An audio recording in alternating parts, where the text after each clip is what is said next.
Hello à tous, j'espère que vous allez bien. On se retrouve aujourd'hui pour une nouvelle vidéo sur ma chaîne YouTube. Aujourd'hui, nous allons parler skincare et je vais vous donner 10 erreurs skincare qu'il ne faut bien sûr et évidemment pas reproduire.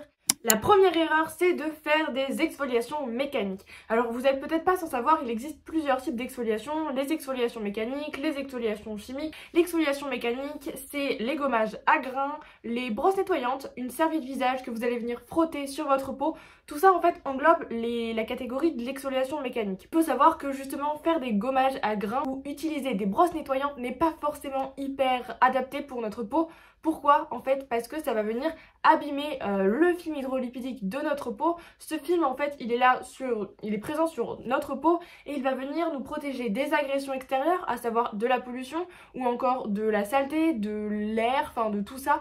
Il va venir tout simplement nous protéger des agressions extérieures, mais également il va retenir l'hydratation de notre peau. Donc c'est hyper important de ne pas endommager et abîmer ce film hydrolipidique là. Moi je vous conseille plus de faire des exfoliations chimiques, notamment à base de AHA, de BHA, de PHA ou encore des exfoliations enzymatiques qui vont être beaucoup plus douces pour votre peau, bien plus adaptées et en même temps pour la plupart du temps je trouve elles sont bien plus efficaces parce qu'elles vont pénétrer en profondeur de la peau. On n'est pas obligé de bannir les gommages, l'idée est de les réduire au maximum. Si on en fait une fois par mois ça va, mais n'en faites pas toutes les semaines ou plusieurs fois par semaine, c'est pas forcément bon pour votre peau, mais il reste quand même hyper important de vous exfolier la peau, donc on privilégie une exfoliation chimique. La deuxième erreur qu'il ne faut surtout pas faire, c'est de laisser sécher un masque à l'argile.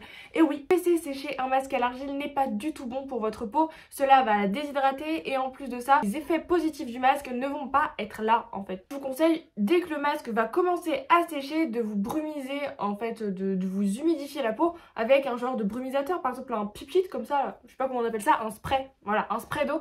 Brumisez-vous le visage dès que le masque commence à sécher et réitérez l'opération autant de fois que nécessaire pour éviter que le masque sèche tout simplement, parce que les masques à l'argile sont très efficaces et on évite de les laisser sécher, c'est quelque chose qui est hyper. La troisième erreur, c'est de ne pas hydrater sa peau lorsque l'on a une peau grasse. Il faut savoir faire la différence entre l'hydratation et la nutrition.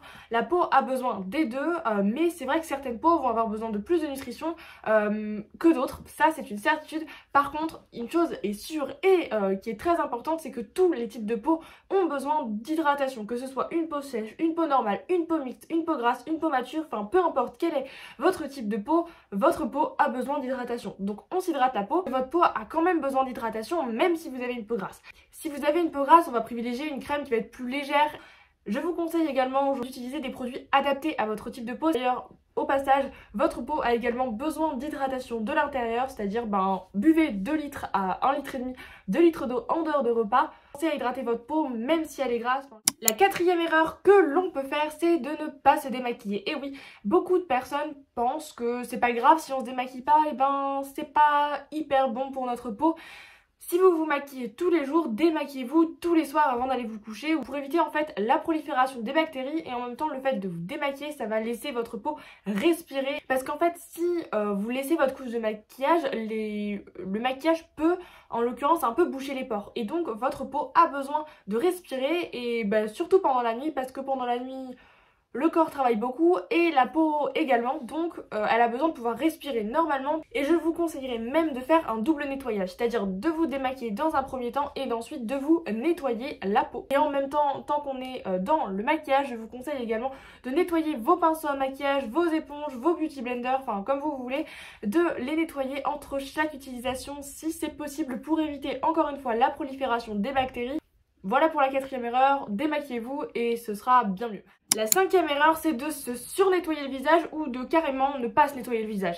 Les deux sont pas bons pour la peau a besoin d'être nettoyée, certes, elle a besoin d'être nettoyée quotidiennement, mais elle n'a pas besoin d'être nettoyée 3-4 fois par jour. Loin de là, ça va pas forcément être bon non plus, mais la peau doit être nettoyée, donc ne pas nettoyer sa peau, c'est pas forcément ouf. L'idéal est de nettoyer sa peau entre 1 à 2 fois par jour selon votre type de peau. Une fois le matin et une fois le soir suffisent amplement, pas besoin de faire plus. Si vous faites plus et que vous nettoyez trop votre visage, ça peut également aussi endommager votre film hydrolipidique. Nettoyer votre peau à répétition, c'est pas forcément bon. En fait, ça va tuer toutes les bactéries, mais également les bonnes. Et il faut aussi laisser le temps à la peau de vivre. En plus de ça, plus vous allez nettoyer votre peau, plus votre peau va être vulnérable à l'environnement, notamment extérieur, donc à la pollution, à la saleté, etc. Et ça va être un peu un cercle vicieux. Pour nettoyer sa peau, ça va faire que la peau va se sentir agressée, donc peut produire plus de sébum et donc on peut avoir une peau plus grasse. Ne pas nettoyer son visage, à l'inverse, peut augmenter la prolifération bactérienne ou encore la saleté, la pollution, etc. et peut même causer à court ou long terme des boutons, des points noirs. Comme je vous le disais, je vous conseille de vous nettoyer la peau 1 à 2 fois par jour suffisent amplement. La 6e erreur, c'est de penser que les huiles végétales vont graisser votre peau. Et ben c'est faux, complètement faux. Les huiles végétales, alors bien sûr, cela dépend lesquelles on utilise parce que c'est comme tout, il faut utiliser des produits adaptés à son type de peau, mais si on utilise les huiles qui vont être adaptées à notre type de peau, normalement elles ne graissent pas le visage, non. Non, c'est pas forcément leur but. Au contraire, les huiles végétales, elles vont venir protéger la peau, elles vont la nourrir, elles ont plein de bienfaits pour la peau. Par exemple, l'huile de jojoba est une huile qui va lutter contre, qui va venir réguler la production de sébum, c'est-à-dire que elle va faire que vous ayez la peau moins grasse. Donc elle va pas venir graisser votre peau si elle vous rend la peau moins grasse.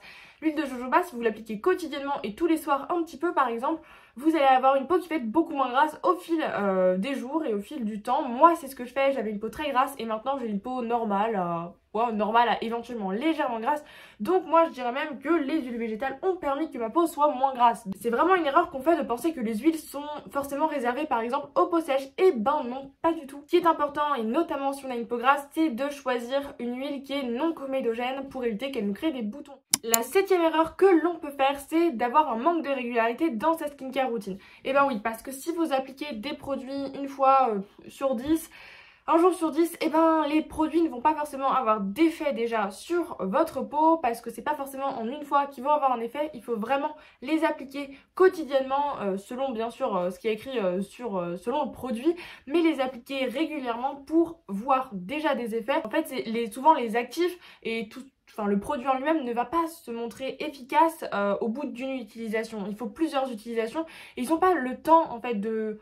Si vous voulez, les produits n'ont pas le temps de montrer et de faire en sorte que votre peau aille mieux. Enfin, c'est aussi cool pour votre peau d'avoir une certaine régularité. Souvent pour avoir aussi les effets d'un produit, que ce soit n'importe quoi, un sérum, une crème, un nettoyant, enfin peu importe, pour voir les effets d'un produit, il faut attendre plusieurs semaines, c'est-à-dire au minimum de 3 semaines. Certains produits peuvent être quasiment instantanés, mais c'est pas toujours le cas. Je ne peux que vous conseiller d'être régulier dans votre routine pour avoir une plus belle peau. La 8e erreur, c'est d'appliquer trop de soins différents. Ça ne sert strictement à rien d'appliquer 15 soins différents, un nettoyant, 10 000 sérums, 10 000 lotions, 10 000 machins. Ça ne sert strictement à rien. Votre peau va avoir trop de choses, trop d'actifs. Privilégiez une routine simple, mais qui va être efficace. Par exemple, un nettoyant, une lotion, un sérum et une crème ou une huile par exemple pour le soir ou pour le matin, mais vous n'êtes pas obligé d'utiliser le même sérum le matin ou le soir, mais ce que je veux dire c'est de ne pas utiliser 10 milliards de produits, c'est pas forcément bon pour votre peau, ça va venir étouffer la peau. On essaye quand même du coup de ne pas utiliser trop de produits différents en même temps. Trop n'est pas forcément bon en fait, si vous voyez les extrêmes sont pas bons. Utiliser plusieurs produits, bien sûr, utiliser 10 milliards de produits dans sa skincare routine, c'est pas ouf non plus pour votre peau. Ce que je peux vous conseiller également, c'est de changer quand même de routine tous les 3-4 mois environ. Selon les produits, de changer de routine tous les trimestres environ, parce que votre peau sinon va venir s'habituer. Donc là le but c'est de changer de temps en temps mais pas de changer non plus tout le temps, non. Le fait de renouveler sa routine tous les 3-4 mois, ça va permettre de garder l'efficacité des produits et d'éviter notamment que la peau s'habitue aux produits et donc que les produits n'aient plus trop d'effet, si vous voyez ce que je veux dire. Et ça permet également aussi de varier les actifs. La 9e et avant-dernière erreur skincare que je voulais vous donner dans cette vidéo, c'est de ne pas faire attention à la compatibilité des produits.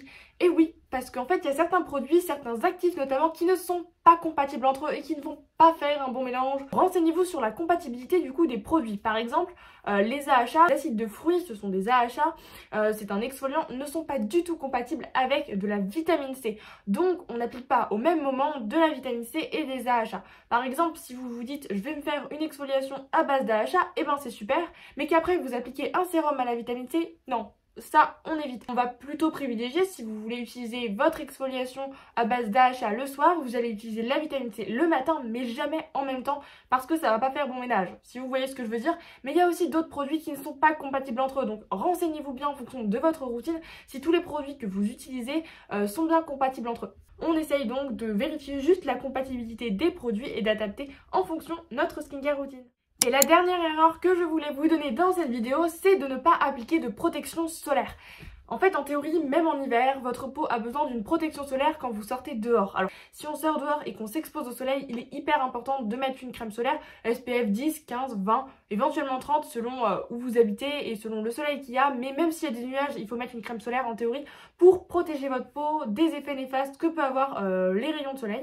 Il faut encore plus être vigilant à appliquer des protections solaires si on fait des exfoliations chimiques, notamment à base de AHA ou de BHA, qui vont sensibiliser la peau au soleil. Donc, si on utilise ce genre de produits, ils sont vraiment hyper efficaces, mais il faut penser à mettre une crème solaire lorsque l'on sort dehors pour protéger notre peau. Vous n'êtes peut-être pas sans savoir que le soleil n'a pas que des effets positifs, il a des bienfaits, mais également des choses qui sont pas cool. Il a aussi des inconvénients, il peut venir abîmer la peau, accélérer le vieillissement cutané, il peut même aussi marquer un peu quelques petites taches, enfin, il peut avoir quelques petits effets qui sont pas super chouettes sur la peau. Je ne peux que vous conseiller d'appliquer une protection solaire quotidiennement si vous sortez, si vous restez totalement à l'intérieur. Bon, c'est pas obligatoire, mais si vous pouvez, et notamment si vous sortez, c'est conseillé et c'est même bien d'appliquer une protection solaire sur votre peau. Et voilà pour les 10 erreurs skincare que je voulais vous donner dans cette vidéo. J'espère en tout cas qu'elles vous seront utiles et que vous avez appris des choses.